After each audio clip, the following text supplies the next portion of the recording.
And we're back. We're going to have to cut all that out. Cut. No cutting. There's no editing. Except for when I push record and I come back and sit down. We're perfect.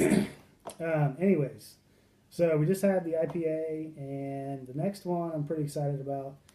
I don't remember. I think Nate actually gave this to me many, many years ago. About 7 years ago. This is from a company called Unibrow.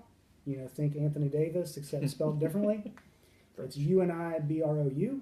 It's French. This particular brew is called the Fin Du Monde, which scholars say that translation is the end of the world. So that is the extent of my French speaking. If I'm ever over there, that's the one thing I know I can say. La Fin Du Monde. La Fin Du Monde. What? Where? So this is from Chambly, Quebec. Apologize to my Canadian friends if I butchered that. This beer actually has the most awards amongst any Canadian beer. Good stuff. It actually took them 18 months to make it.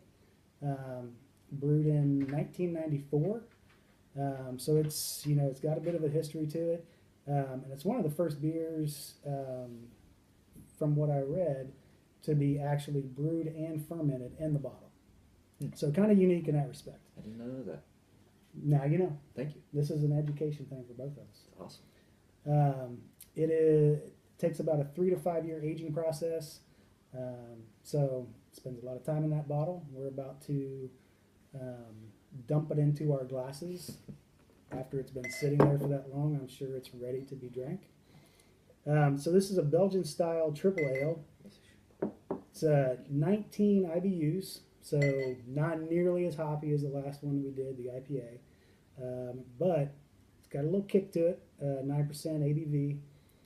So this is not one that you just sit there and chug and drink all night, unless you're on a mission, and you're on a mission and you've had 3,000 beers and trying to burn through them. One of the things it said is to actually serve this at 54 degrees. So I had it in the fridge. We actually kept it out a little bit to let it get up a little bit room temperature. Well, not room temperature. It's not 54 degrees in my house. That'd be cold. That would be cold. I wouldn't be doing well. No. So with that being said, color-wise, you can see you got a nice, pretty little golden color to it. Nice little head. You can smell the Belgian Belgian yeast. Smells like Belgians. Smell a few. They're yeasty. They're yeasty. No, I have no idea. I'm sorry if I offended anyone. I've never smelled a Belgian. Lord, I apologize. Feed all the pygmies in the Guinea. Amen. Cheers. Cheers.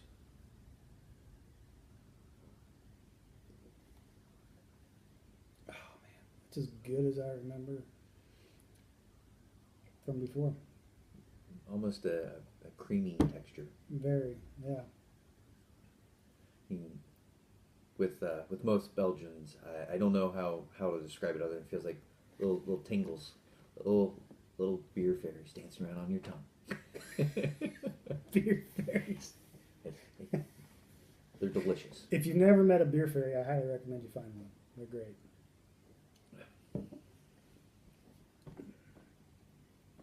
No, I mean, it's just tingling on your tongue. So the one thing when I think of like a 9%, 10% beer, you're going to get that alcohol flavor. I mean, there's like nothing in that.